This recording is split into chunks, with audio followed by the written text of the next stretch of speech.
This episode is brought to you by Audi. The road is calling. Embrace the thrill of the drive with the all-new, fully electric Audi Q6 e-tron. Featuring effortless power, serious acceleration, and advanced Audi tech. It's not just a new EV, it's a new way to experience driving. The all-new, fully electric Audi Q6 e-tron is here. The next chapter of Audi starts now. I was never really a runner. The way I see running is a gift, especially when you have stage 4 cancer. I'm Anne. I'm running the Boston Marathon, presented by Bank of America. I run for Dana-Farber Cancer Institute to give people like me a chance to thrive in life, even with cancer. Join Bank of America in helping Anne's cause. Give if you can at BofA.com/supportAnne. What would you like the power to do? References to charitable organizations is not an endorsement by Bank of America Corporation. Copyright 2025. Most people, when you mention franchise, think you gotta have $1 million for McDonald's to open. Like, that's where everyone's mind goes. So it took, a little bit of a shift in mentality to look at it from a different perspective. And so I started listening to podcasts and came across your podcast as well, and reading a couple books on franchising, and really started to think it was a real possibility for us.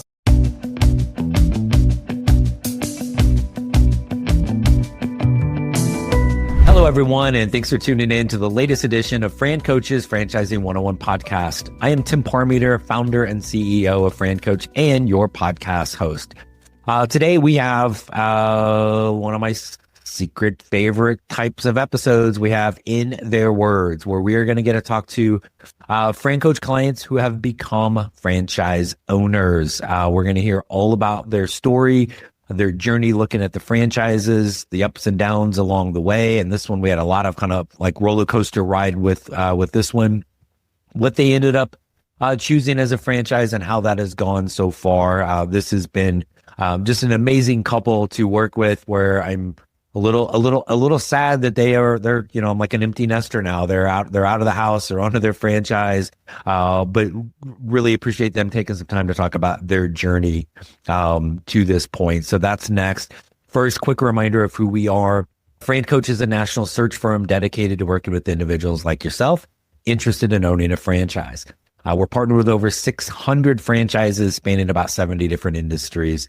Number one goal is to help get you properly educated on franchise ownership to determine if you should own one. If so, we're going to figure out what is your absolute best franchise to own. That is a little bit about us. Now let's get to our super fun guest today. All right, we are back here on the Franchising 101 podcast with not one, but two of my favorite people ever that I've had the pleasure of working with. Clearly one more than the other one, but we have Logan and Ashtin Smith joining us today from lovely Arlington, Texas. So, hey, gang, how we doing? Hey. We're doing pretty good. Well, thanks. Remind me your address so I can send you your check for saying that.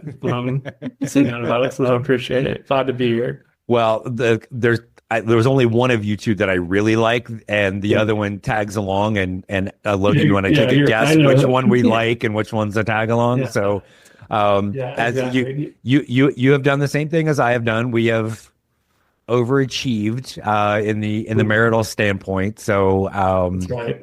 We just smile and nod. So super cool for you guys to join us today. Thanks so much, and excited to chat with you guys about.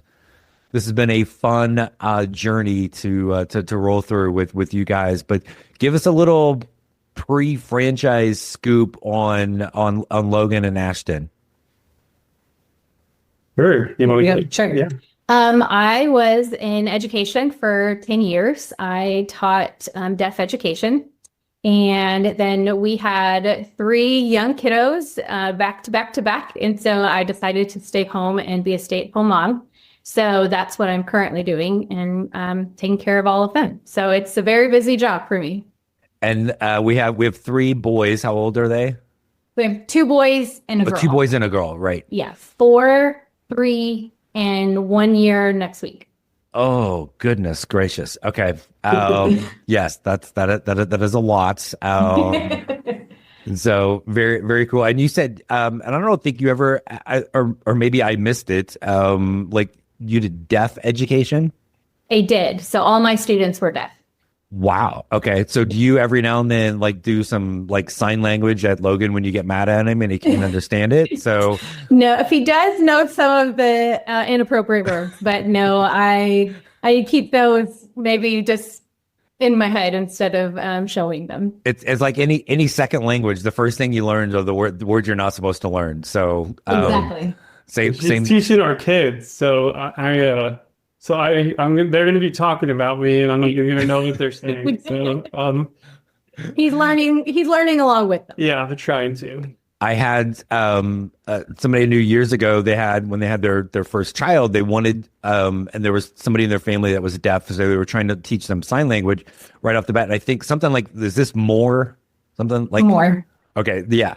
And so the little girl was on the swing, like little bitty, and she took her hands off to do more, and then fell and Oh no! first trip to the ER was because of more. I know with that. So Logan, I guess we'll hear your story too. Give us a little scoop on give us a little scoop on you. Yeah, I've worked in insurance and mortgage, and then most recently I've spent 11 years in account management and sales for financial technology. So yeah, I've had a good journey in this customer service and sales space. So yeah, it's been fun, but I was definitely looking to do something else, and it mainly had to do with the family, and my sales job had a lot of travel involved with it. It was just getting harder and harder for our family, for me to be gone. So this was a good opportunity for us to do something together and be home more often. So yeah, so I knew you had a lot of travel with that. So why look at franchise versus maybe I just find another job where I'm not going all over the place? What was it about like having your own business that kind of intrigued you guys? it was the idea of the flexibility and having something, be able to dictate your own schedule and be able to build something of your own to some extent. I think I've always been part of a team. I was an athlete, played baseball in the college. So just being part of a team and being able to have a system and something to follow was very appealing to me. And as far as franchising goes. So. Gotcha. And then so you start thinking about this, how long from like, oh, maybe there's something with franchising. Did it take you a while to really actually get started on the search, or did you know pretty quickly that this was the path? It took, well, I would say it was about a 1.5 year journey from the very, very beginning, because one of a franchise consultant that you reached out to me on LinkedIn about 1.5 years ago and planted the seed. And so I started doing some more research on franchising. I think everyone, or not everyone, but most people, when you mention franchise, think you got to have $1 million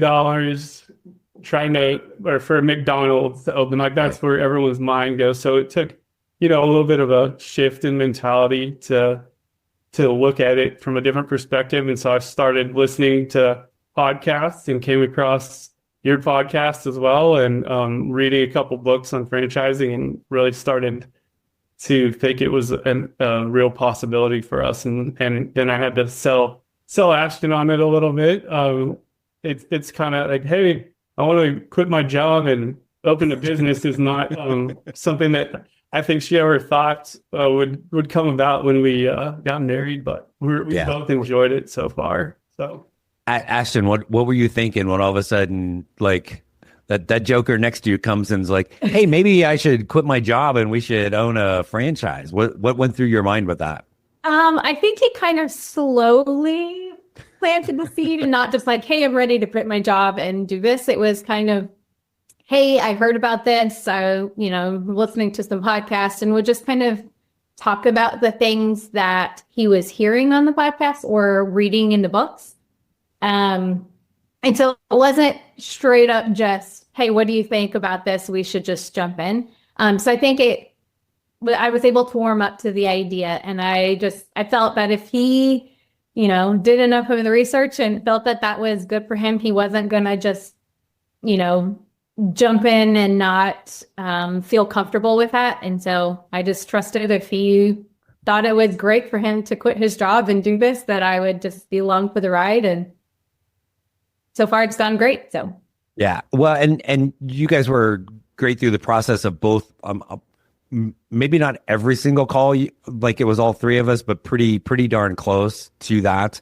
As we went through, so it does really help that whole process, because it's always a family business, right? And like Right. Ashtin, I know you'll be involved, but there are times spouses are never involved in the business. But these are important conversations to be a part of, right? So yeah, absolutely. I wanted to really just kind of know, like, if he's coming home and talking about things, I wanted to be aware enough to be able to maybe troubleshoot with him or talk with him about things. And so he had asked, how much do you want to be involved or not be involved? And so, I wanted to be aware and know enough to kind of help out as needed. And then also just if anything ever happened and I needed to step in, I didn't want to go in completely clueless. I wanted to have some knowledge and stuff. So I'm probably helping more than I originally thought, but I think it's all things that I can hopefully handle while also keeping the kids at home, because I'll still be doing that as my main priority. But yeah, I think absolutely. it'll be a good fit. Cool. And I don't think sorry. Oh no, go ahead, Logan. And I was saying, we didn't really have an anticipation of how much she would be involved, but as we got into this and gone through the opening process with Mr. Appliance, like we've found, thankfully we make a pretty good team so far, because she is very good at a lot of the stuff that I'm not as good at, and she enjoys it. And so yeah, it's been fun to like have that dynamic in taking the home life and kind of applying the teamwork into a business. So we've enjoyed it so far. Yeah. And that doesn't always work. So my wife and I have done a few things together and are again now. And like it's great when you have the complementary skills. And I know you guys do. Like mine and I sometimes there's certain things that we're both good at and both control freaks. So sometimes that's a little like, this is your sandbox and this is my sandbox, but you really have to be able to do that. And I always tell, like, no different than around the house. Like you got, like one does the dishes and one takes out the trash, right? Like if you can really kind of divide and conquer with that, then it works well. So and you guys have done a very good job with that from the beginning, which if we go back to the beginning and we get started talking, and again, you had looked at this a little bit, but if you can think back to kind of like any preconceived notions coming into this journey that you had that maybe like, oh, I thought it was going to be like this, but then it was something totally different. Is there anything like that kind of comes to mind? It was interesting to just have the shift the perspective once we started talking to the owners, because they're the other owners in the companies. I think that's when it got, at least for me, that's when it got really real. Because, in the beginning, you're hearing the great stuff about owning a business and what the company is trying to sell you, understandably. But yeah, when you start talking to the people, I think that was a little bit of a wake up call, but in a good way. Like just, hey, like this is not just a flip a switch and you're going to start making money. Like there is work involved. And so then talking to those people, you figure out what you want to do and what they're saying are the good, the bad, and the ugly of owning that type of business. So that I didn't quite expect that. That was a little bit of an adjustment period of just a wake up call, I guess, in that process. So yeah, it's good because the owners don't, in some ways, like, well, they're certainly not compensated for having a conversation with you to talk to them, become a franchise owner. But if anything, existing owners they're going to be like borderline harsh sometimes because they're very protective of the brand, right? Mm-hmm. Like, and almost over the top, like, oh man, this is so hard. You got to work. So like, dude, calm down a little bit. It's not, but they don't want anybody coming in thinking it's easy, because if they do, or they're not going to work hard, they're not going to follow the plan, then it literally messes up their brand, right? So you guys will eventually be doing validation calls as well, right? Talking to like you guys, what you just went through, and you'll be doing the same thing, right? Like, just, you want to make sure that person understands what they're getting into, because it's not the brand, it is your brand. Makes a huge difference. So, do you remember back when we got to the point of we introduced you to franchise, and I was literally scrolling back through my notes, and we've talked enough to where there's 27 pages of notes in my iPad on you guys. So we do the introduction of here's the 3 franchises, and which is always kind of a fun call. It's probably always a little nerve wracking of like, oh my gosh, what's this dude got for us? Are we going to hate it? Are we going to love it? And sometimes the one that people hate on that call is the one they end up owning. But do you guys remember what you thought of the 3 back then? I do. Mr. Appliance was who I said was number 1 on that particular day. And he did not. Not for him. And which one do you guys own? Mr. Appliance. Which proves what, Logan? Yeah, there we go. Just go ahead and say it. Yes, dear, you're right. Decisions. Yes. But there was a lot of like that ranking changed like multiple times throughout this. So talk a little bit about that, like kind of roller coaster journey of, because I think there was almost times for you guys, it was the recency bias of which one did we talk to last? Like really kind of intrigued. How did you manage kind of the ups and downs of that?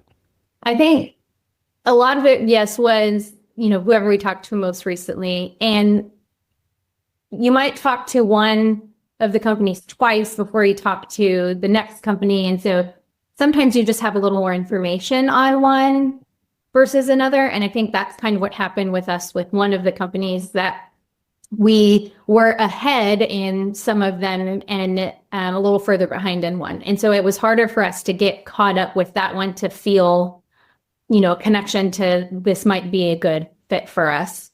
And then just, each time we would talk, we would, sit and debrief afterwards, like, what'd you think about this? Or what'd you think about that? And so I feel like it just kind of, whichever one you had the most information on at the time was one that you felt the most that you knew about. So that was possibly the one that you could, feel was a good connection for us and a good fit for us. But I think a lot changed whenever we started doing those validation calls and talking to the people that were in the trenches and doing the things and actually living the day to day. And I think finding people, and he can talk about this even more, but that come from a world like we came from, of not anything in owning businesses or especially in the appliance repair, like that's not anything in our background. And so it's nerve-wracking going into something that you are completely clueless about. And so finding people who came from similar backgrounds to either him or myself, especially for him, to realize, okay, you came from this background as well, and you're doing it, you're successful. So maybe that means I can also be successful if we have, the similar backgrounds. So, and I think that was a big turning point for him when he found somebody like that too. Yeah. Yeah, I think it's the different timing of talking to each company, but like I said, you're doing those validation calls, like you might be doing the validation calls with one company, but you're still in we'll call it the honeymoon phase with the other company, so you haven't seen their true side yet or talked to people in the business, so it's kind of always shifting. And yeah, Ashton's absolutely right. I think Mr. Appliance, we were the furthest ahead, I would call it, with it, so we allowed the other companies to catch up. And then, I think the big turning point for me, for Mr. Appliance, like she said, was Bobby put me in contact with a new owner, like 6 months in, who came from software sales just like I did, and it was a light bulb going on talking to him, and just like, he did exactly what I'm doing, and is in Texas, like just went through the opening process, so he's fresh on it. Like if he had any regrets or anything, he would he would be able to tell me. So yeah, and some of the people we talked to have been in the business for 10, 15 years. So it's a little different talking to someone who's gone through it more recently. So I think just be able to talk to the right people in the business as going through the validation was huge for us. Yeah, it's such a impactful part of the process, and having that range of, you know, talking to somebody who's been doing it for 10 plus years is great, because you can kind of see what the business can build up to, right? But talking to that person about like the beginning is like, you know, me telling my 11-year-old, you know, like, you know, back in my day, I had to walk uphill in the snow both ways to school, right? Like, come on, no, you didn't, right? And so getting that mixture of that is really key, right? And so, but you guys had a good experience with all three, and we were kind of we talk a lot on this show and with all our clients about home service and enhance, maintain, repair, which I 1000% stole from Neighborly years ago, because they use that, because they can make, like, the largest provider of home services in the world probably knows how to categorize those. So I'm dumb, but I ain't that dumb. So we really had kind of one of each, and there were some positives back and forth. I know one of the things for you guys with Mr. Appliance, like, how do I manage people doing things that you're not doing or not experienced with? So talk about how you guys kind of overcome that a little bit of like, oh, how can we do that? Because that was a big key. And I think a lot of people looking at that repair and those highly skilled things, that can be a concern. So how'd you guys work through that? I think for me, and this plays into ultimately another reason why we chose Mr. Appliance, is there was like 300 locations across the country, and all the owners you talked to said, we're just a big family. Like, we really, like, we didn't even ask that. That was something they offered. So that was a huge selling point for us. So just being able to talk to them and say, yeah, hey, like, this is what I did. I'm here to help your technician or your employees in any way you can. They have Facebook groups for the owners and the technicians, so the technicians can get on and have 300 plus people to ask questions to help. So it's not just that they were having to rely on me to answer how to fix a dishwasher, because we wouldn't be in business for too long if that was up to me. And that's just the overall resources and things that Neighborly and Mr. Appliance could offer were huge in helping us feel comfortable with that. So now that you've gone through training, and not that you're going to go out and repair anything, but do you feel more comfortable about understanding the work that needs to be done than maybe you ever thought you would?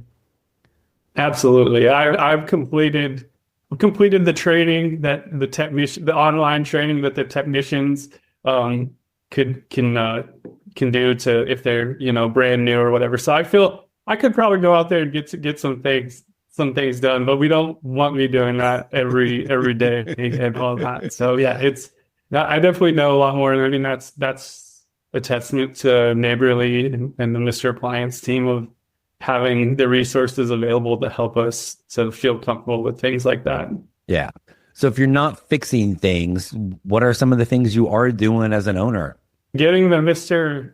Appliance name out in the Hurst, Euless, Bedford area, networking, getting involved in the community, and doing a little bit of customer service as well. So, starting off small, wanting to really understand everything in the business before, we start trying to bring other people on and train them in some of the stuff that we're doing in the beginning. So yeah, a little bit of everything, which I enjoy, because I'm, I don't want to be sitting at a desk all day looking at a computer screen. So just being able to get out, talk to people, talk to, the Home Depots or appliance stores, or other places where we can just, hey, we're new in that area and want to help our consumers to get their appliance fixed. Yeah. Ashtin, you weren't necessarily really thinking you were going to be involved at all, just kind of like listening throughout this, but now you found yourself a little bit more involved. Talk about what that looks like and what are some of the things you've been able to kind of help out with.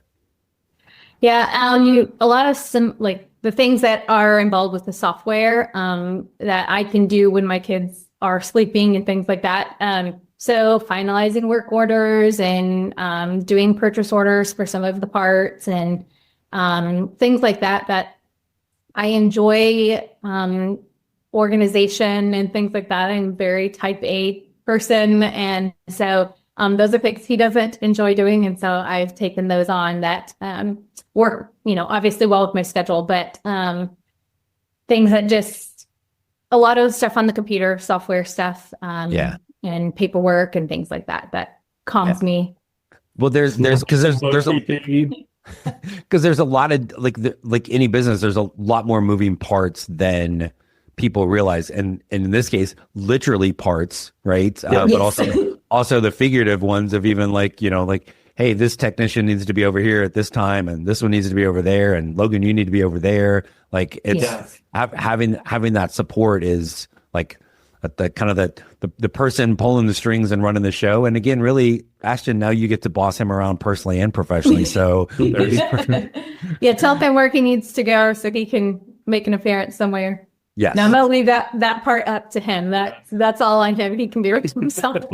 Yeah. So I'm going to kind of put you on the spot here. Really, you started to do this, right? So somewhat obvious, but give us the 30-second elevator pitch on what is Mr. Appliance, Logan. Why should we call you, and when should we call you? Yeah, Mr. Appliance is a residential and commercial appliance repair company. We fix, your everyday appliances like your dishwasher, refrigerator, washer, dryer, microwave, whatever you need from that type of appliance perspective. Yeah, you could call us or book an appointment online, and we will send you a confirmation email. You'll get a text with a picture of your repair technician when they're on their way, and so you'll know who is coming to your house, and they'll show up at your front door, put a Mr. Appliance doormat, put shoe covers on, just to show that we really respect and appreciate your home and letting us come in to help you get it fixed. So. Yeah. And I'm glad you brought that last part up, because it's in some of the technology and some of the separation between, and in this industry, there's no other big competition, right? And kind of national, mm-hmm. It's just, Billy Bob and his beat up pickup truck, and he may show up today, he may show up tomorrow. We don't really know when, right? Just that very high level customer service that you're bringing with Mr. Appliance, right? And again, kind of all of Neighborly that rolls pretty true. The wrapped pretty vehicle, mm-hmm. all this stuff. So, what is something? I'll let you guys both kind of have an answer to this. Somebody is sitting out there right now listening, and they're like, well, I don't know, is franchising for me or not? Kind of the same space you guys were, year and a half ago as you first started thinking about this. What's a piece of advice that you would give somebody that's not sure if they should even explore this or not? At Capella University, you can learn at your own pace with our FlexPath learning format. Take 1 or 2 courses at a time and complete as many as you can in a 12-week billing session. With FlexPath, you can even finish the bachelor's degree you started in 22 months for $20,000. A different future is closer than you think with Capella University. Learn more at capella.edu. Fastest 25% of students. Cost varies by pace, transfer credits, and other factors. Fees apply. Ryan Reynolds here from Mint Mobile with a message for everyone paying big wireless way too much. Please, for the love of everything good in this world, stop. With Mint, you can get premium wireless for just $15 a month. Of course, if you enjoy overpaying, no judgments, but that's weird. Okay, one judgment. Anyway, give it a try at mintmobile.com/switch. Upfront payment of $45 for 3-month plan, equivalent to $15 per month required. Intro rate first 3 months only, then full price plan options available. Taxes and fees extra. See full terms at mintmobile.com. Wow. I love when people they're not sure what their answer is, then they defer to the other person. So Logan was really quick. Here you go, honey. No, I just didn't want to steal her answer. I wanted her to give an opportunity to go. Yeah.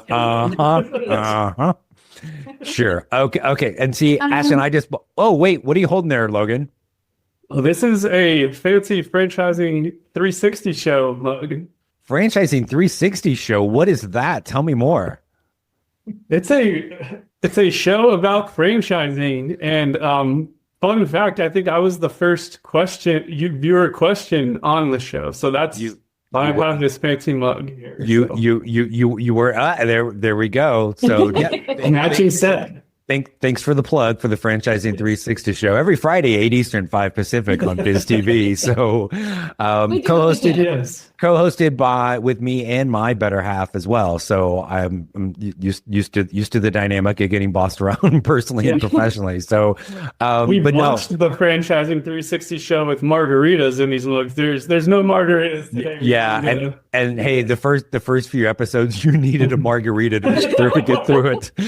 We've gotten a little bit better, but we had a couple weeks back from when this podcast is dropping, Vice President of Franchise Development Trent Huey was in studio. We had him last week on the podcast, so we've had a whole crap ton of neighborly here on the TV show and the podcast lately. So So Ashtin, I've given you a little time to kind of work through something. Yes. See what I did for you. So thank you. I appreciate it. Since he totally threw you under the bus, what's that piece of advice you would share with folks? I think learning just kind of in general what franchising is, either by listening to podcasts or reading the books or something.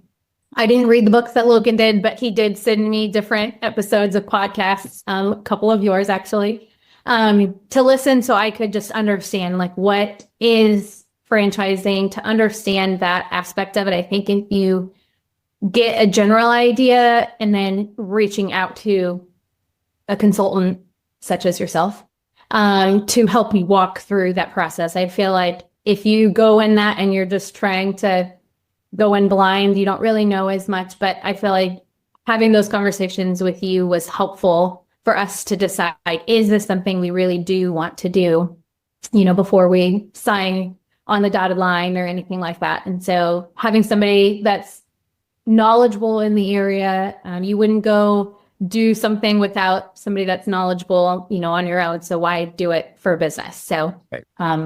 Looking for somebody that can help and guide you through the process. Love it.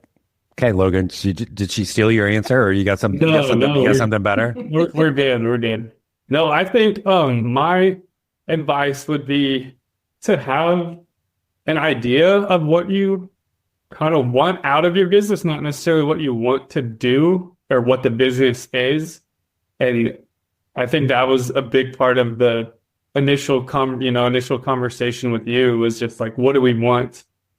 What do you want your day-to-day to look like? And like, and so I think that was huge for us, knowing that. And we had a little bit of an idea, but we also had an open mind. So I think that's helpful on like, okay, I want generally this area, but I'm open to this. And then Tim's not paying me to say this, but I think like having someone who's familiar with all the different companies that can tell you like, hey, what they're telling you, like I've worked with other people that have worked here, it's legit. Like, and I mean, I think you're a part-time psychologist, because I think we had a couple of phone calls with you where you kind of talked us off the ledge, like, hey, this is normal, or like, this is like not that big a deal, we can do this. So just like having someone who's gone through the process before and is an expert in it, to just let you know what is real, like what you should really be focusing on, like what matters,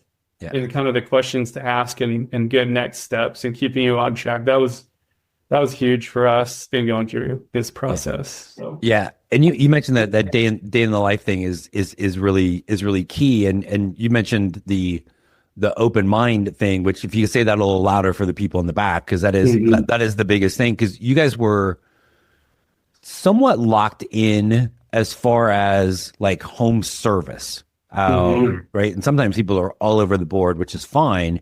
So you guys had it narrowed a bit, but gosh, there's 40 some different niches within home service. And then when you really break it down, enhance, maintain, repair, how that kind of falls back on everything else. So you guys were super open, because I know you guys didn't come in on our very first call and like, hey, Jim, we want an appliance repair franchise. What do you got? Right? Like most people don't know that's a thing. And so again, that open mind to this was huge. So again, kudos to you guys for that for sure. But we're super excited to see you guys, and really no pressure, but next year at the annual neighborly conference where they're doing Mr. Appliance stuff, like I'm kind of hoping you guys are up on the podium there somewhere for like rookie of the year and all that stuff. And but so no pressure, but you know. Yeah. Well, that's the goal. That's the goal, right? We get into that start, we keep it growing. Yeah, so. No, and again, as always saying, like you talked about the dreaded ledge is there. It's probably 50-50 whether I'm going to pull you off the ledge or push you, right? So there'll be some times as you guys are just getting rolling with your business, like it's not all rainbows and unicorns. There's going to be bad stuff, but I know you guys are going to be excellent at following the plan. The most important thing, you're going to work your butts off, and you can figure things out. And when in doubt, Logan, listen to your wife, and things will be just fine. So the Mr. Appliance. We're in the Dallas area. We're in it's the wonderful HEB, which again is what? First U.S. Bedford. Not the grocery store HEB. Right. Correct. Okay. Well, so that's her favorite grocery store.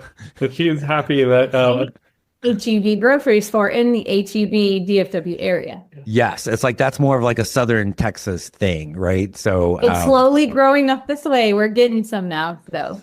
Excellent. So, well, cool. Guys, thank you so much for spending some time with me today to chat about your journey. Again, it's been an absolute pleasure being a part of it. So thank you for allowing me to tag along with you guys. And I can't wait to see how all the success that you're having as a Mr. Appliance owner. So thanks so much. Thanks, Tim. We appreciate your help and guidance through the whole thing. My pleasure. We appreciate it. Thanks again to Logan and Ashtin Smith, now Mr. Appliance owners in the Dallas-Fort Worth area. Technically, Hewless something and something, HEB. What's the H? Hearst, Hewless and Bedford. There we go. Got it.